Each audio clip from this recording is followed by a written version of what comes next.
পৃথিবীর পথে মুসাফির।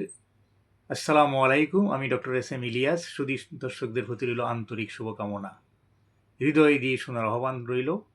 আশা করি মন গগনে সাড়া জাগবে। কিছু ভাবনায় আজকের আলোচনায় থাকছে ভ্রমণের উপকারিতা। পুকুর চারদিক থেকে বন্ধ থাকে, সাগর মহাসাগর অথই পানি কুল কিনারা নেই।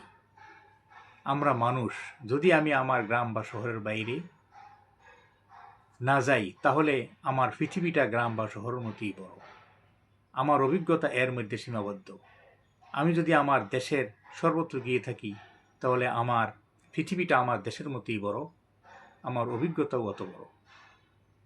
আর যদি আমি আমার দেশের বাইরে অন্য কোনো দেশে গিয়ে থাকি, তাহলে আমার জ্ঞান অভিজ্ঞতা সেইভাবে বৃদ্ধি পাবে। ভ্রমণ হলো চোখে দেখে অভিজ্ঞতা অর্জন করা। না দেখে শেখা এবং দেখে শেখার মধ্যে অনেক ব্যবধান।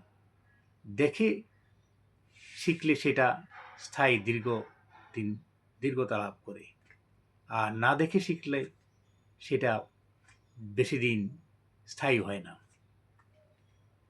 তাই দেশে বিদেশে ভ্রমণের মাধ্যমে মানুষ তার জ্ঞান অভিজ্ঞতা বৃদ্ধি করতে পারে। ভ্রমণের ফলে মনের পরিধি বৃদ্ধির সাথে সাথে সংকীর্ণতা, কৃপণতা, অসন্তুষ্টি, অহমিকা, পঙ্কিলতা দূরীভূত হয়ে যায়।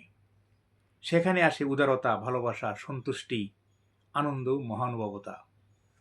ভ্রমণের ফলে বিভিন্ন জাতির কৃষ্টি, কালচার, ভাষা, জাতীয়তাবোধ, দেশপ্রেম ও প্রাকৃতিক পরিবেশ, পশু পাখি, মানুষ, ধর্ম, বর্ণ ইত্যাদি সম্পর্কে জানা যায়। তাতে করে তুলনামূলক আলোচনার মাধ্যমে আমরা নিজেদের আত্মোন্নয়ন ও দেশের মান উন্নয়নে সহায়তা করতে পারি।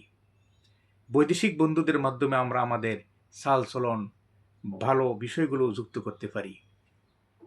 বদ্ধ পুকুরের ন্যায় মনুষ্য জীবন হলে